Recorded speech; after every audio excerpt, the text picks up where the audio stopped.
स्वागत है आपका रॉयल पत्रिका में और मैं हूं आपके साथ हरि। और हर बार जब राजस्थान यूनिवर्सिटी के पास से गुजरता हूं तब मैं कुछ न कुछ यहाँ पे होता हुआ देखता ही हूं। या तो धरना प्रदर्शन हो रहा होता है या फिर स्टूडेंट्स की मांगों को लेकर और स्टूडेंट है वो आक्रामक नजर आते हैं। आज हमारे साथ में स्टूडेंट लीडर शुभम रेवाड़ है जो कि धरने पे बैठे हैं और हंगर स्ट्राइक ये कर रहे हैं। भाई साहब, सबसे पहले तो ये बताइए कि क्या कितने दिन हो गए हंगर स्ट्राइक? बिल्कुल देखिए, आज आमरण अनशन का तीसरा दिन है। किस क्या मुद्दा है आपका? बिल्कुल देखिए, आज जो तमाम युवा है जिसके साथ ये सरकारें धोखा कर रही है उसके खिलाफ हमारा ये धरना जारी है। आप देखिए, जिस तरह पेपर लीक जैसी घटनाएं आज पूरे देश में हो रही है कि जिन नेताओं को हमने शिक्षा मंत्री के पद पर बिठाया कि वो युवाओं के साथ अत्याचार नहीं होने देंगे, युवाओं के भविष्य को अंधकार में नहीं जाने देंगे, वो खुद ही पेपर आउट कर रहे हैं। तो कहीं ना कहीं बड़े दुर्भाग्य की बात है एक आम युवाओं के लिए। इसी प्रकार से जिस तरह राजस्थान में छात्र संघ के चुनाव नहीं करवाना, ये सरकार की ये मानसिकता दर्शाती है कि जो युवा नेतृत्व को आगे नहीं आने देना है, क्योंकि जब युवा राजनीति में आएंगे तो पेपर लीक जैसी घटनाओं पर वो सीधा रोक लगाएंगे। तो कहीं ना कहीं इन सब चीजों से डरी हुई सरकारें हैं जिसके खिलाफ हम लोग खुला मोर्चा आज देखिए पूरे देश में किस तरह युवा, हर एक युवा अपने घर से निकलकर सड़कों पर निकला है। अच्छा, आपने कहा युवा राजनीति में आएंगे तो पेपर लीक पे सीधा रोक लगाएंगे।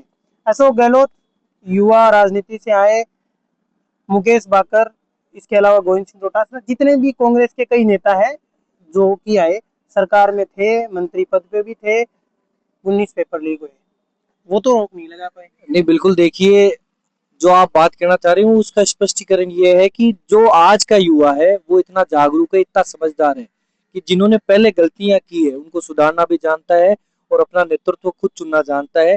तो शिक्षित युवा जब राजनीति में आगे आएंगे तो कहीं ना कहीं जो धरातल की समस्या है, एक जो छात्र राजनीति से निकला हुआ जो युवा है, जो युवा नेता है, वो ये चीज समझ सकता है कि एक विद्यार्थी के जीवन में क्या क्या कठिनाइयां आती है, वो कैसे परिश्रम करके एक पेपर को क्लियर करता है, कैसे हॉस्टल लाइफ में रहता है, कैसा उसे खाना खाना पड़ता है, कैसे परिवार से दूर रहकर वो यहाँ सारी तमाम चीजें करता है।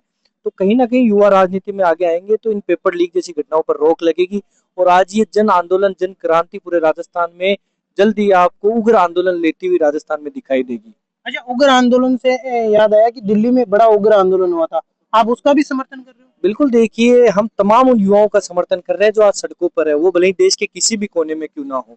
आज देखिए, युवाओं को मजबूरन सड़कों पर उतरना पड़ा है। पहले अपने पेरेंट्स अपने बेटे बेटियों को भेजते थे नौकरी पे कि भाई तिलक निकाल के कि आप अपनी जाके पढ़ाई करो या नौकरी करो। आज ऐसे हालात हैं कि पेरेंट्स बच्चों को खुद बोल रहे हैं कि निकलो घर से बाहर, सड़कों पर निकलो और उन नेताओं के आंख में आंख डालकर अपना जवाब मांगो जिन नेताओं को आपने चुनकर भेजा है। कि पेपर लीक हुआ तो कैसे हुआ, आने वाले समय में ये घटनाएं हो रही है तो क्यों हो रही है। मुख्यमंत्री जी से पूछो कि छात्र संघ के चुनाव हो रहे नहीं राजस्थान में, क्यों नहीं हो रहे, क्या आप अपने बेटे को विधायक बनाना चाहते हैं।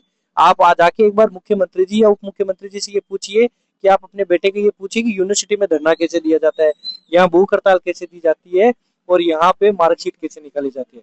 अच्छा, कई नेता जो अपनी राजनीति चमकाने के लिए दिल्ली के आंदोलन में चले गए, अब शुभम रेवाड़ भी उसका समर्थन कर रहे हैं। कहीं वो छात्र संघ चुनाव में अध्यक्ष नहीं बनना, आप विधायकी की तरफ तो नहीं बढ़ रहे हैं? नहीं, बिल्कुल देखिए, हमने कभी इस चीज को राजनीतिक तौर पर नहीं देखा। आज तमाम ये मंच है, बिना किसी पार्टी, बिना किसी संगठन, बिना किसी नेतृत्व के हम लोग यहाँ बैठे हैं कि जो छात्र राजनीति है या जो युवाओं की लड़ाई हो, युवाओं को लड़नी पड़ेगी और इससे मजबूती से हम लोग लड़ रहे हैं।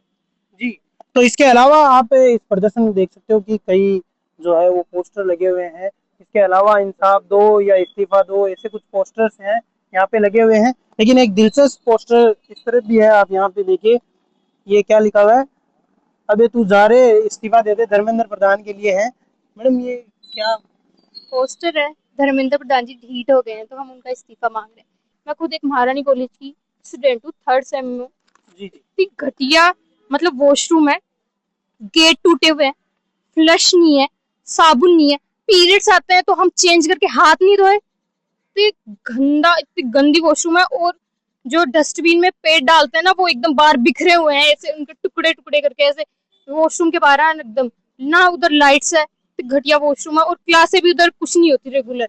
जी। एक बहुत ही घटिया कॉलेज है। मैं तो ऐसे बोलती हूँ, राजस्थान की यूनिवर्सिटी है ना, ये सिर्फ नाम की यूनिवर्सिटी है, कुछ टॉप यूनिवर्सिटी नहीं है।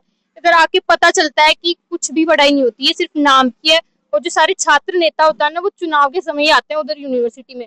अभी एडमिशन हुए थे ना, सब उधर भीड़ लगी हुई थी, उन्होंने इतने बड़े बड़े कार्ड लगा के मैं ये हूँ, मैं अब दिखाएंगे कि हमने इतने एडमिशन करवाए।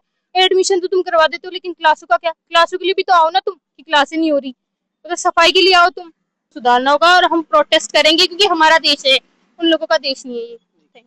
तो आज का युवा जो है वो किसी की नहीं सुनना चाह रहा है। उनका यही कहना है कि सिर्फ धर्मेंद्र प्रधान का इस्तीफा ही चाहिए। अब देखने वाली बात ये होगी कि ये जो हंगर स्ट्राइक शुरू हुई है कहाँ तक जाती है